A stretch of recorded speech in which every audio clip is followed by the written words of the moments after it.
बेरमपुर मध्य प्रदेश की वादियों में बसा एक खूबसूरत गांव। लेकिन इस गांव में छिपे थे कुछ ऐसे भयानक रहस्य जिन्होंने उस सदी में निवास करने वाले साहसी लोगों के दिल में भी एक खौफ पैदा कर रखा था।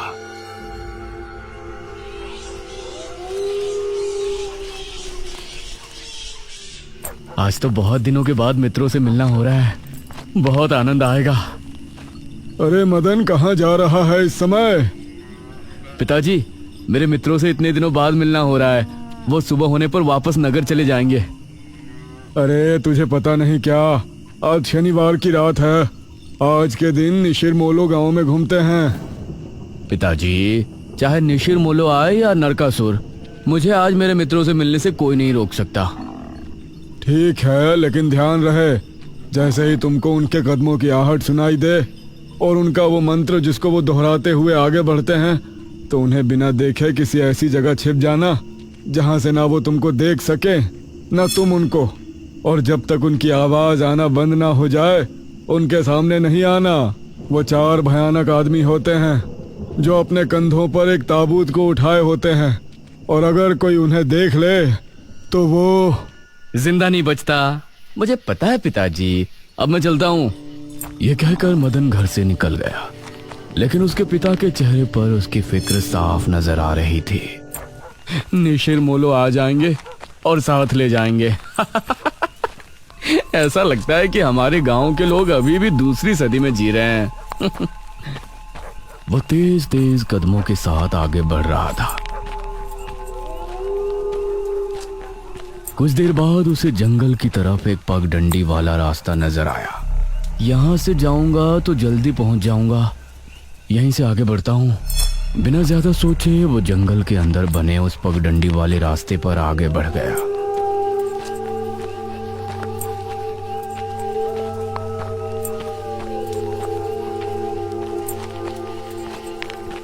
आज तो बहुत मजा आने वाला है, मिलकर खूब मदिरा पान भी करेंगे। तभी उसे भारी कदमों की आहटों के साथ कुछ आवाजें सुनाई देने लगी। इन आहटों और आवाजों को सुनकर वह एकदम से चौंक पड़ा और उसकी आंखें डर से बड़ी हो गईं। हे भगवान! वो जल्दी से झाड़ियों की तरफ भागा और उनमें छिपकर बैठ गया। वो झाड़ियों की ऊंट में बैठा लंबी लंबी सांस ले रहा था। वो आवाजें अब और ज्यादा साफ होने लगी थी। उसे यकीन था कि अब वो लोग उसके करीब ही आ रहे हैं। उसने धीरे धीरे छिपकर अपनी एक आंख से उनको देखा और वो हैरान रह गया।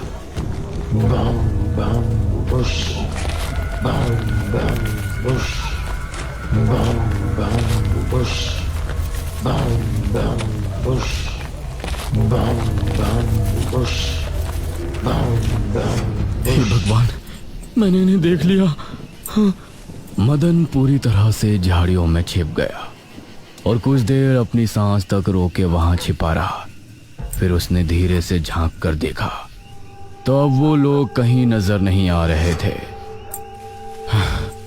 लगता है चले गए। वो वहां से निकला और दोनों तरफ देखा तो वहां कोई नजर नहीं आया। शुक्र है भगवान, उसने एक कदम बढ़ाया ही था कि तभी उसे फिर से वही आवाजें अपने ठीक पीछे से सुनाई देने लगी। उसने एक झटके से पलटकर देखा तो वो चारों ताबूत वाले शख्स ठीक उसके पीछे खड़े थे।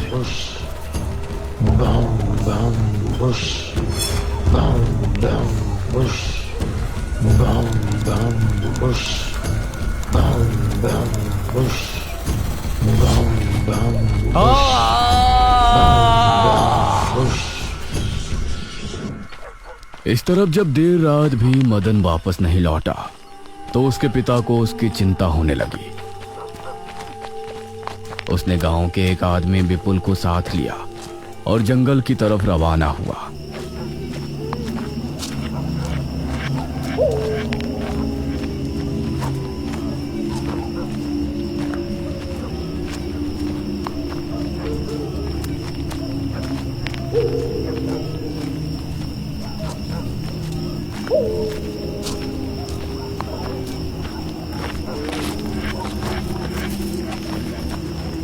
काफी देर बाद एक बरगद के पेड़ के पास जाकर उनके कदम रुक गए और आंखें खौफ से फट पड़ी। उन्होंने मदन को रहस्यमयी परिस्थिति में पाया। उसके चेहरे पर डर और आंखों में खौफ ऐसा नजर आ रहा था कि जैसे उसने हादसे से पहले बहुत ही भयानक मंजर देखा हो। मदन! 400 साल बाद अंधेरा जंगल, सुनसान रास्ता, चारों तरफ सिर्फ पेड़ पौधे और कोहरा। मेघना उनके बीच अकेली खड़ी थी। कोई है क्या? यहाँ कोई है? उसने कुछ कदम आगे बढ़ाए। उसके सवाल का कोई जवाब तो उसे नहीं मिला, लेकिन कुछ टपकने की टप टप की आवाज अब उसे बराबर आ रही थी। मैं यहाँ क्या कर रही हूँ? कौन लाया है मुझे यहाँ पर? वो खुद को वहां पाकर बहुत परेशान थी। तभी उसने देखा कि कोई चीज उड़ती हुई उसी की तरफ आ रही है। वो उसे हैरानी से देखने लगी। पास आने पर पता चला कि वो कोई विशालकाय भयानक पक्षी था। बचाओ! मेघना उससे बुरी तरह से डरकर भागने लगी और वो उसका पीछा कर रहा था। मेघना ने उसे पीछे पलटकर देखा तो वो उसको पकड़ने ही वाला था, लेकिन तभी मेघना एक पेड़ से टकराई। उसने देखा कि उस पेड़ से हरे रंग का पानी टपक कर नीचे गिर रहा था। मेघना उस हरे पानी को गौर से देख रही थी। तभी अरे ओ मेघना, उठ जा यार, कब तक सोएगी? मेघना आंखें मलते हुए नींद से जागी। उसने देखा कि सुबह के 9 बज चुके थे। ओह शिट, हम तो लेट हो गए। तूने मुझे उठाया क्यों नहीं? मेघना अपनी एक पार्टनर इशिता के साथ दिल्ली में रह रही थी, जहां वो एक लैब में काम किया करती थी। दोनों ने साथ नाश्ता किया और फिर तैयार होकर अपनी लैब के लिए निकल गई।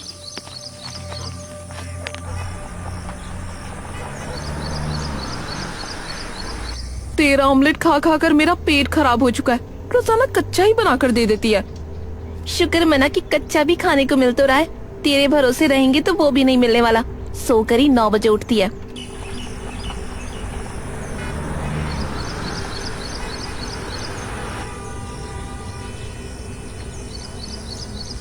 ये दोनों लैब में पहुंची और वहां जाते ही इशिता के पास प्रोफेसर जयदेव की कॉल आई। तुम दोनों ने इस बार बहुत समय ले लिया है। जो एंटीडोट बनाने का काम तुमको दिया था वो पूरा करोगे या नहीं? प्रोफेसर साहब, बस ये समझ लीजिए कि काम होने ही वाला है। आप हमें 3 दिन का समय और दीजिए। ये कहकर उसने कॉल काट दिया। तो इतने दिनों से प्रोफेसर को घुमा रही है। आखिर तू ये एंटीडोट तैयार करेगी कैसे? ये सुनकर इशिता ने एक किताब निकाली।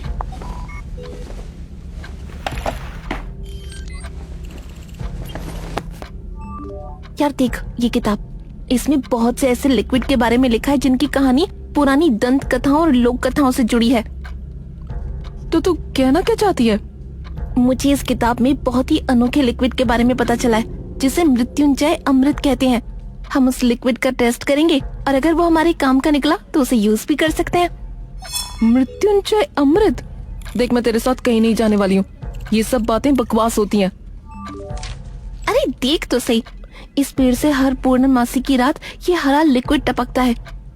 तभी मेघना ने देखा कि उस पन्ने पर किसी मृत्युंजय अमृत के बारे में लिखा था और उसमें ठीक वही पेड़ दिखाया गया था जो मेघना रोजाना अपने सपने में देखा करती थी। मतलब उस हरे पानी की बात ही इस किताब में लिखी थी। हे भगवान, क्यों हिला डाला ना? है ना इंटरेस्टिंग? मेघना ने कुछ सोचा और फिर जवाब दिया, हाँ, तो हम दोनों कल ही बीरमपुर गांव के लिए निकलते हैं।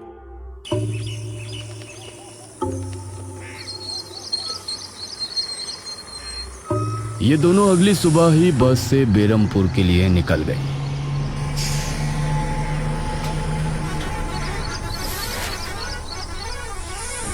वैसे एक बात बता, तू मेरे साथ वहाँ जाने के लिए एक ही बार में कैसे राजी हो गई? मेघना ने सच को छिपाते हुए कहा, ऐसी अनोखी चीज देखने के बाद भला कौन नहीं होगा जो इसको देखना नहीं चाहेगा? ओहो, ये हुई ना बात। मैंने तुझे पार्टनर बनाकर कोई गलती नहीं की।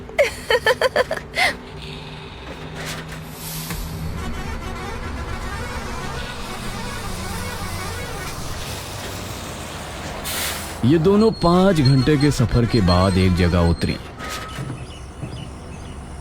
इनके ठीक सामने एक बड़ा सा गेट था जिस पर नाम लिखा था बेरमपुर। इशिता और मेघना ने जैसे ही गेट के अंदर कदम रखा तो अचानक से मौसम बदला। सूरज मानो बादलों के पीछे छिप गया और एक हवा अपने साथ आंधी ले आई। अरे वाह, गांव का मौसम तो बहुत ठंडा है। इधर गांव के लोग भी अचानक बदलते मौसम को देखकर हैरान रह गए। अरे ये क्या, अभी तक तो काफी गर्मी थी, ये अचानक आंधी कहां से आ गई? मुखिया जी, लगता है बारिश भी जरूर आएगी। इधर मेघना और इशिता दोनों ही गांव की तरफ बढ़ रही थी। यार, ये गांव के लोग ठीक तो होंगे ना? गांव के लोग तो ठीक ही होते हैं, अजीब तो हम शहर वाले होते हैं। ये बात तो तूने बिल्कुल पते की कही। इशिता और मेघना दोनों गांव के चौक पर पहुंची। वहां एक कुआं भी था और वहीं मुखिया भी 2 आदमियों के साथ खड़ा था। अरे बच्चियों, तुम दोनों कौन हो? अब नमस्ते जी, मेरा नाम इशिता है और ये है मेरी दोस्त मेघना। अच्छा बेटा, वैसे हमारे गांव में किस वजह से आना हुआ? वो असल में वो अंकल, हम लोगों को अपनी स्टडी के लिए 5 गांवों के बारे में लिखना है, इसलिए हम लोग यहाँ आए हैं। इसके बाद और 4 गांवों में जाएंगे। ओह अच्छा, फिर तो ठीक है बच्चों, हम तुम्हारी जितनी हो सके उतनी मदद करेंगे। जी अंकल, क्या हमें यहाँ कुछ दिन के लिए रहने के लिए कोई घर मिलेगा किराए पर? अरे बच्चों, तुमको किराए की घर की क्या जरूरत है? तुम दोनों जब तक चाहो मेरे ही घर में रह सकती हो। ठकुराइन वैसे भी लड़कियों से बहुत प्यार करती है। जी शुक्रिया अंकल।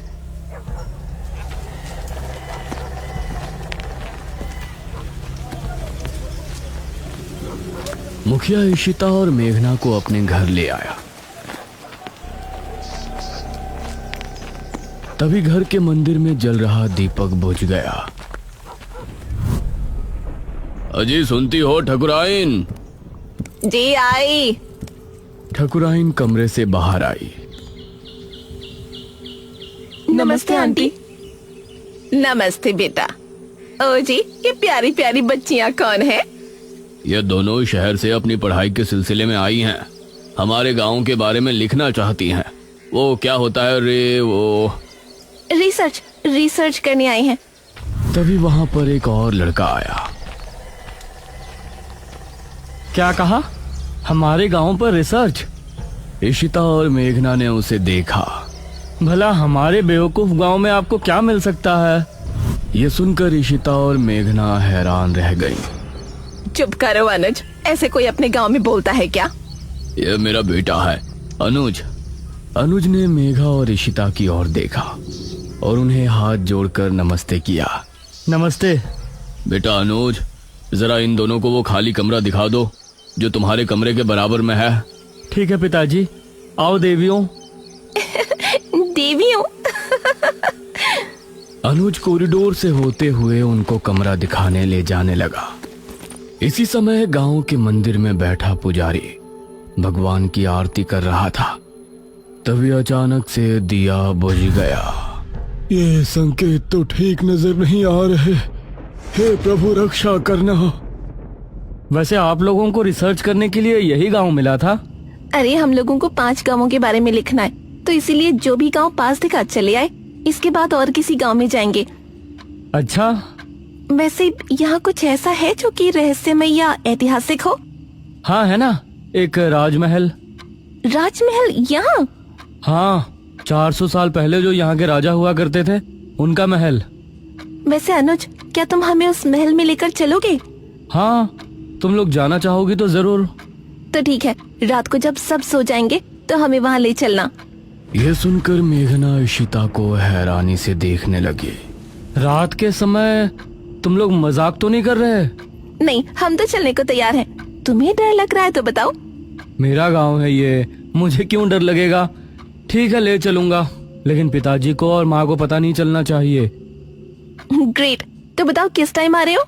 12 बजे तक पिताजी और माँ दोनों सो जाएंगे। मैं उसी समय तुम लोगों को ले आऊंगा। हाँ सही है। ये कहकर अनुज ने उन्हें कमरे में छोड़ा और वहां से चला गया।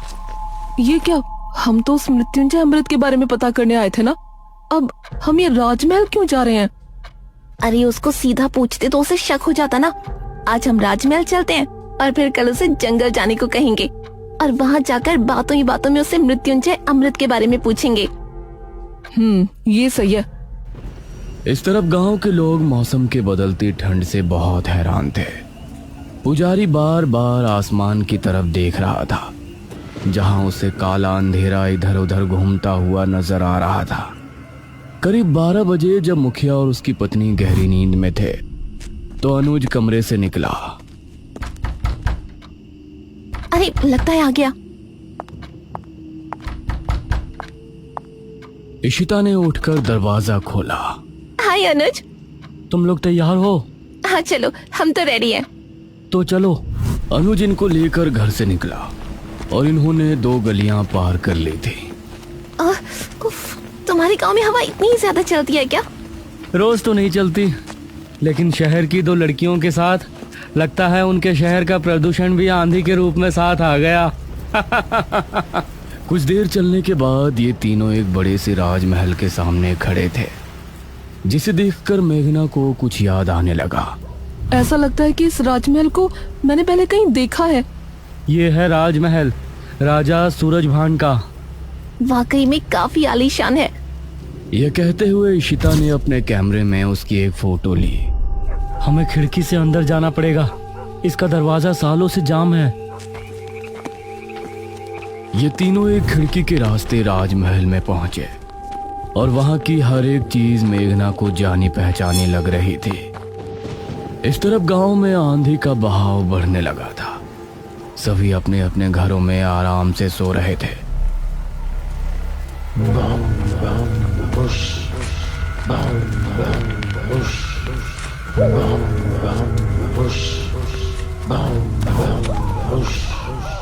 अरे ये आवाज तो निशिरमोलो।